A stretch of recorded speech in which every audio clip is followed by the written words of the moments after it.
Vocês da alegria de nós estarmos aqui. E falando por cura, eu quero dizer a vocês também de um carisma muito forte que tem a associação do Senhor Jesus. É um carisma muito grande. Um deles é a novena das mãos ensanguentadas de Jesus, não é? A minha sogra faz diariamente. A minha sogra é fiel. É ou não é, sogra? Olha lá. Essa faz diariamente. Até uma vez ela falou, genro, ela estava com uma dor na mão, no braço, não me lembro, faz tempo. E num dos momentos, da novena, ela fazia, eu vejo ela fazendo, Jesus cura. Passou um tempo, não me lembro, ela falou, olha Maria, eu fui curada de uma dor que eu tinha na minha mão, pelas mãos ensanguentadas de Jesus, por essa novena abençoada. Olha só que graça. Então, isso é tudo inspiração de Deus, é graça de Deus, que está a dispor. Por isso que a Rede Século XXI, dentre as católicas, todas elas fazem um trabalho, mas a gente vê que aqui na Rede Século XXI tem um carisma muito grande por cura e libertação.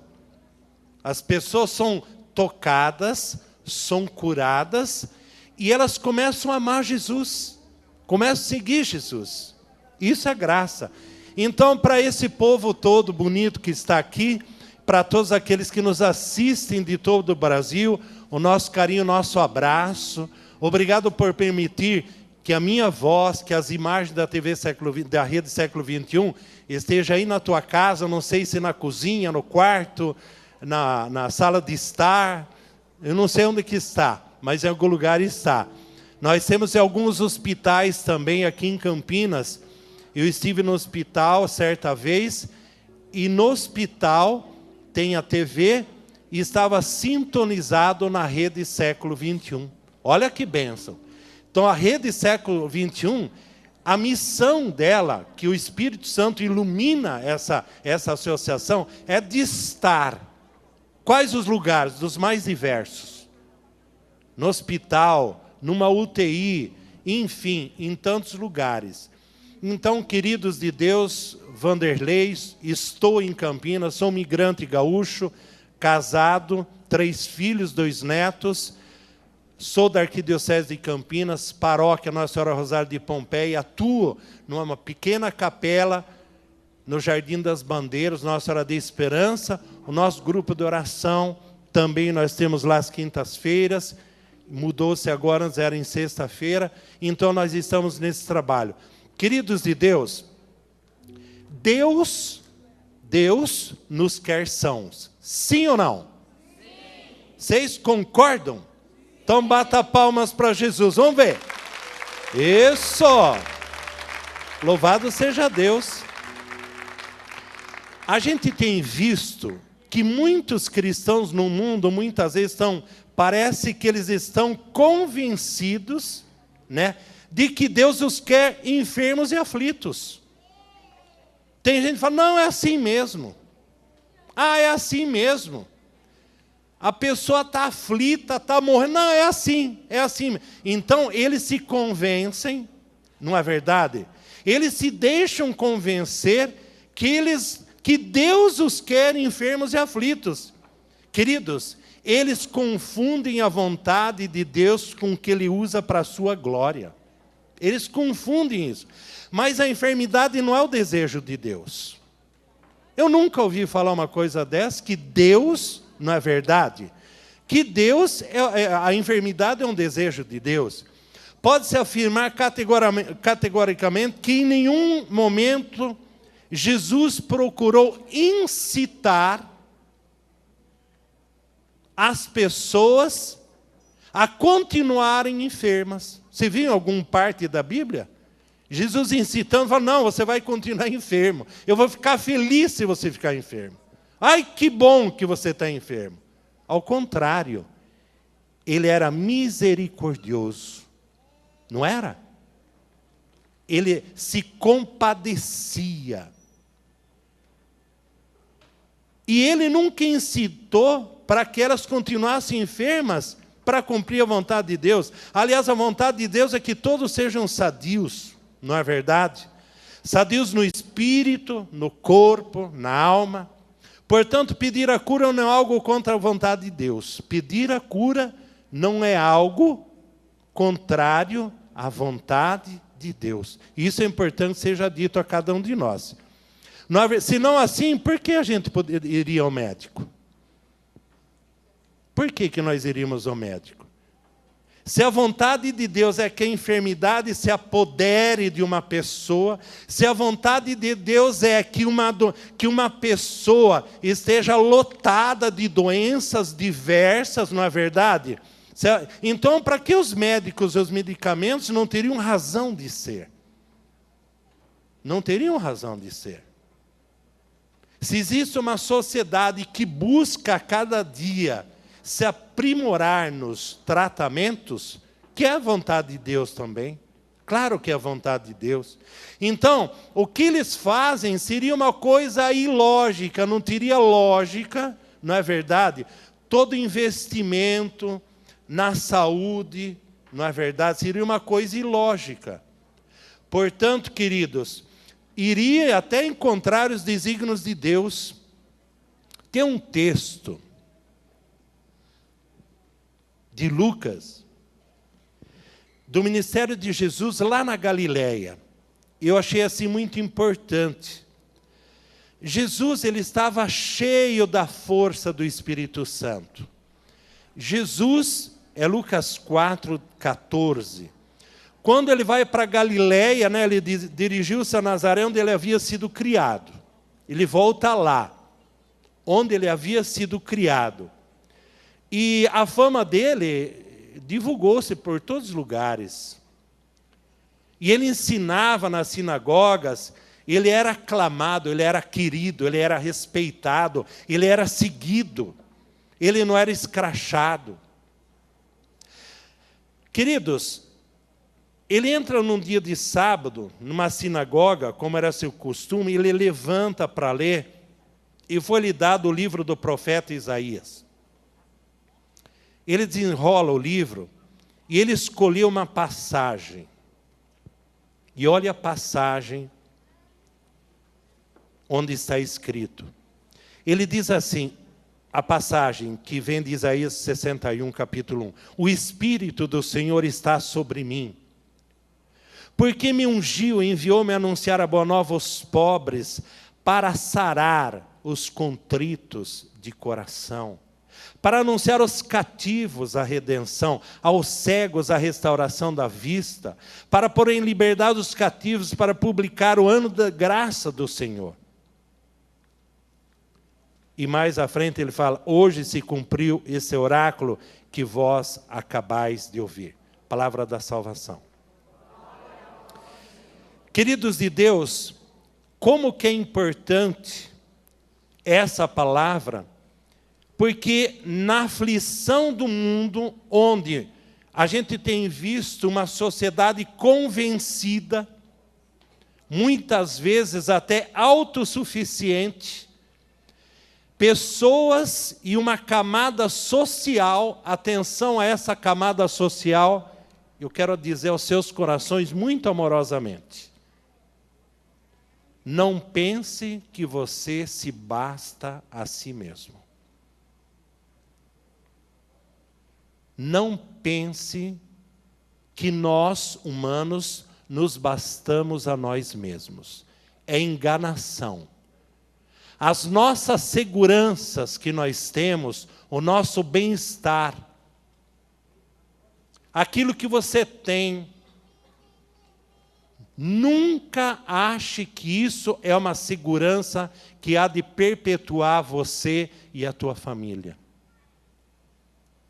Queridos, nós não nos bastemos a nós mesmos, porque Jesus, quando ele se dirige à sua terra, onde ele havia sido criado, quando ele desenrola o livro, ele fala que o Espírito do Senhor está nele. E ele está nele porque ele for ungido. Ele nos envia para anunciar essa boa nova. E a boa nova da palavra. Hoje, gente, é o Dia Nacional de Combate à Exploração Sexual de Crianças e Adolescentes, não é? Não sei se vocês sabiam. Hoje é esse dia. Queridos, a exploração sexual de crianças e adolescentes é pecado. Atenção, Brasil. É pecado. Nós estamos vivendo uma sociedade extremamente erotizada. Extremamente erotizada. E o extremo do erotismo, sabe o que acontece? Começa a se criar uma indústria que explora o lado sexual. Explora crianças, explora adolescentes, dizima vidas, dizima famílias. Essas pessoas precisam de cura. Precisam de libertação. Essas pessoas não sabem o malefício que isso tem gerado na nossa sociedade. Por isso que a nossa igreja, querida igreja, tem se preocupado com isso. Por isso que esse dia do combate à exploração sexual de crianças e adolescentes é muito importante a gente dizer, existem pessoas que estão doentes. Quando nós falamos, muitas vezes, a gente fala na renovação carismática católica que nós vamos, Jesus cura, Jesus salva, liberta. Não é um jargão apenas, é uma verdade dita. Queridos, no Evangelho de hoje, João 14, versículo 1, sabe o que Jesus vem falar? Vocês vão ver o Evangelho de hoje. Não se perturbe o vosso coração. Credes em Deus, crede também em mim. Ele diz, eu sou o caminho, a verdade e a vida, e ninguém vai ao Pai senão por mim. Queridos, essas pessoas precisam ir a Deus.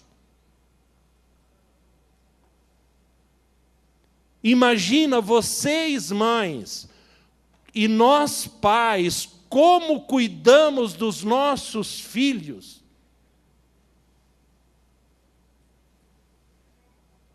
E como que eles também esperam do pai e do filho cuidado, atenção. E estão sempre carentes, não são? Sempre estão em volta, segura na barra da saia da mãe. A mãe está fazendo almoço, janta e quer colo. E essa indústria do mal, do pecado, do erotismo excessivo, faz com que aquela beleza que nós criamos e nós geramos para a humanidade se perca na mão dessas pessoas doentes e exploradoras, dessa indústria do pecado. Eu precisava falar isso, gente. Eu preciso falar isso. Se eu não falar, as pedras vão falar. Se a gente não falar, as pedras vão te falar. Nós não podemos nos calar. Existe uma indústria que quer tomar os nossos filhos e as nossas filhas. E eu peço ao Senhor, nesse momento, que essas pessoas sejam curadas onde elas estiverem. Queridos, quem sabe você sintonizou agora a Rede Século XXI, quem sabe você até me xingou. Ele está falando, quem sabe você não aceita as minhas palavras. Quem sabe você não aceita. Mas eu peço de você agora, que você atente para essa situação. Que a gente possa voltar àquela configuração sadia e bonita de uma família feliz. E eu peço ao Senhor nesse momento, pelas mãos ensanguentadas de Jesus, eu peço a intercessão da sempre Virgem Maria, a que essas pessoas sejam tocadas, que sejam curadas. Que nesse momento o toque do Senhor esteja na vida de cada uma dessas pessoas. Que pela palavra, que pelas mãos ensanguentadas de Jesus, essas pessoas sejam alcançadas. Que sejam libertas. Não você mãe, você pai. Jesus diz em João, não perturbe o teu coração, credes em Deus, crede também em mim. Esse teu passo na fé. Ele fala que Ele é o caminho, Ele é a verdade e a vida. Então que a gente possa anunciar ao mundo que Jesus é o único caminho, a verdade que nos leva a uma vida com qualidade. E eu quero louvar a Deus também, que o nosso Senhor tem falado muito no meu coração, e vocês se lembram na parte da manhã que o Senhor me dava uma palavra de famílias, de uma família desestruturada, por morte violenta na família, vocês se lembram? Eu já tive 2 testemunhos de pessoas que falaram comigo. Deus mostrava muito forte no meu coração. E Deus vai reerguer essa família. Eu tenho essa certeza no meu coração. E eu também tenho uma palavra onde Jesus, nós temos que dar crédito onde o crédito é devido, gente. Nós precisamos dar crédito onde o crédito é devido.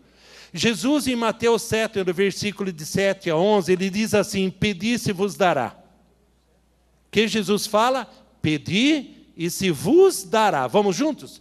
Pedi e se vos dará. Dar crédito onde o crédito é devido. Amém? Ele fala, buscai e achareis. Dar crédito onde o crédito é devido. Buscai e achareis. Outra de Mateus. Ele fala assim, batei e vos será aberto. Dar crédito onde o crédito é devido. E ele fala, se vós que sois maus, olha só como que ele fala, sabeis dar boas coisas aos vossos filhos, quanto mais o Pai Celeste dará boas coisas do que lhe pedirem. E tem um texto que ele diz assim, quem dentre vós dará uma pedra a um filho, se esse lhe pedir pão? Se ele te pedir um peixe, dá uma serpente. Tem um outro texto, se me fala a memória, Lucas, ele fala, se o teu filho pedir um ovo, os nossos filhos pedem, né? Às vezes, mãe, faz um ovinho frito, não é? Um ovo quente, um ovo fervido, não é? Nós somos capazes de dar a eles uma pedra? Não. Se nós sabemos cuidar tão bem dos nossos filhos, a palavra diz assim, se vocês, que são maus, sabem dar coisas boas, quanto mais o Pai dará boas coisas aos que lhe pedirem. Queridos, eu quero dizer assim, em alto e bom som, a você amado, a você amada, meu querido irmão que nos assiste, você que é do Senhor, você que vive em comunidade, você que quem sabe está em casa assistindo nesse momento, muitos acham que as nossas orações não são ouvidas, porque acham que as suas palavras não têm dignidade. Tem gente que acha, a minha palavra, a minha oração, ela não tem dignidade. Eu não tenho estudo suficiente. Eu não estudei literatura. Eu não tenho precisão teológica. Muitos acham que nós vamos ter uma precisão teológica. Queridos, as nossas preces não são atendidas por precisão literária ou um desenvolvimento teológico, e sim porque vêm do coração, ditas com fé. Amém? Bata palmas então, querido, para Jesus, para Jesus, para Jesus, para Jesus, para Jesus, queridos, para Jesus. Não se sinta diminuído. Eu estava conversando com o irmão lá de Bento Gonçalves, ele falava para mim, Vanderlei, eu aprendi a ler na Bíblia. Prestem atenção. Ele aprendeu a ler com a Bíblia. Quantas maravilhas Deus está fazendo pelas mãos dele, pelo testemunho de trazer esse pessoal do Sul 9 dias em todos os lugares que tem concentração religiosa, eles estão. Precisa dele ter um desenvolvimento teológico? Não. Eu me lembro quando iniciei na renovação carismática católica, eu sempre tive um problema e eu estou sendo curado disso. Eu vejo na Renovação Carismática Católica um movimento que eu entrei por ele na igreja, sou grato a ele. A cada dia eu tenho uma gratidão muito grande. Eu via aquelas pessoas pregando com teologia, com desenvolvimento maravilhoso. Eu fiz pouco só de teologia, fiz um curso bíblico, cursei pouca teologia na faculdade, eu não consegui terminar. E eu percebo muitas vezes um bloqueio. Queridos, eu falo como leigo. Sou leigo, falo como leigo. Atenção às estruturas religiosas. Muitas vezes nós excluímos pessoas santas, determinadas, porque não tem literatura, porque não tem conhecimento teológico, nós as deixamos de lado. Esse é um alerta aos movimentos, e muitas vezes, em alguns meios da nossa igreja, que relegam certas pessoas maravilhosas, com dons e talentos, porque elas não detêm um certificado teológico ou um curso numa faculdade. Vocês estão entendendo o que eu estou querendo dizer? Jesus, quando ele chamou os mais simples. Ele chamou os mais simples. E ele nos dotou de dons pela força do Espírito Santo. E se Deus me convidou, é porque ele pegou aquele que não é, para confundir aqueles que são. Ele pega o mais simples, para dizer a todo o Brasil nesse domingo, o Vanderlei não é nada. Ele não tem literatura. Ele não consegue desenvolver uma teologia da forma com que os doutores da igreja querem. Mas ele é um homem de fé que tem conquistado pela graça e pela formação que eu recebi, quem sabe muito limitada, mas vidas estão sendo transformadas e curadas.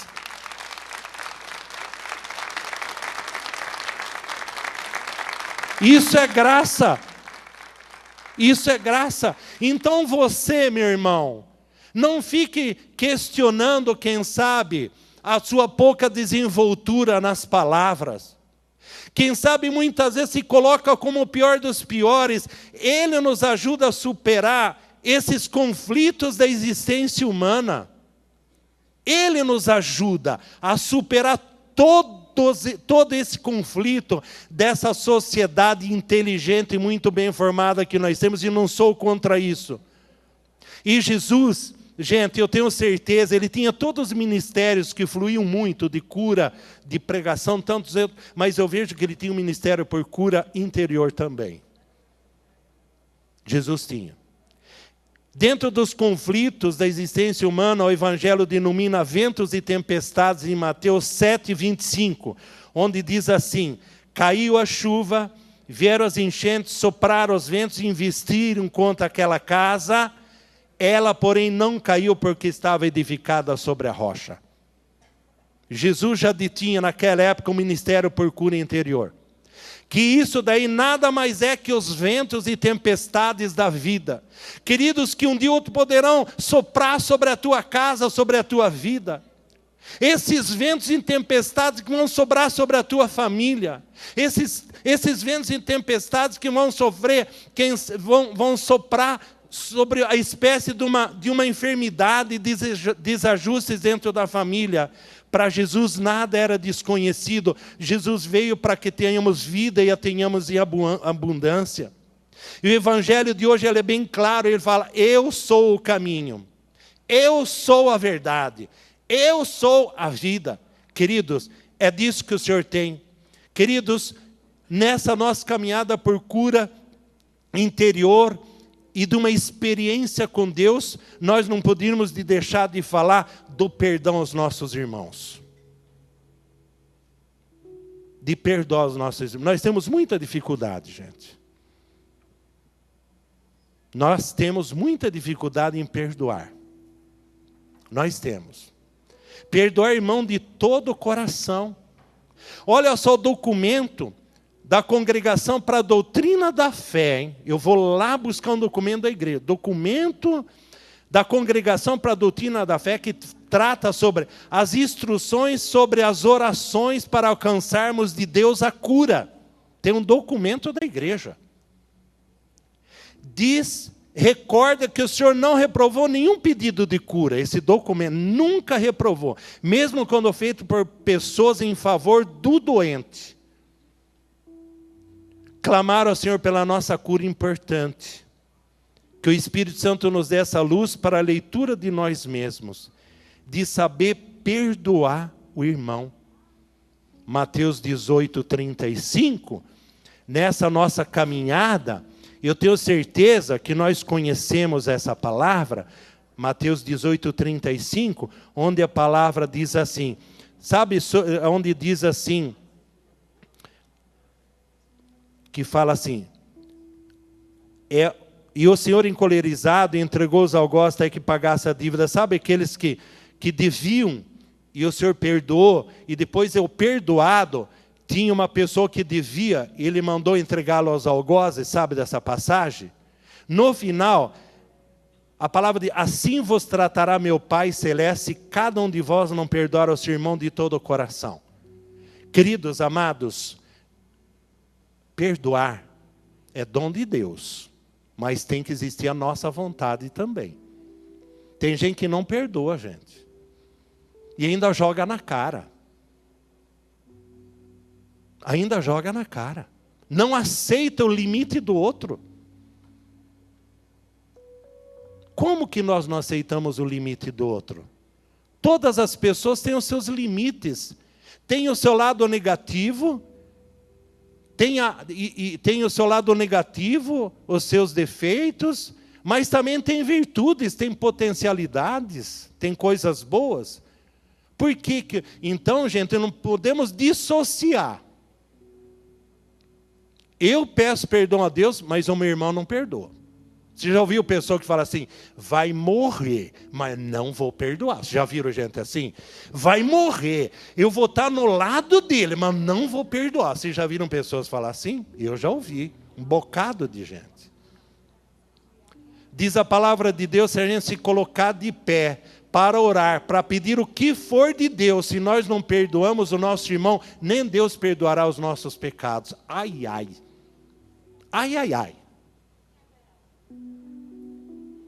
Queridos, esse é um lado onde nós precisamos realmente pedir essa graça. Eu convido que vocês fiquem de pé agora, para a gente ir para uma oração.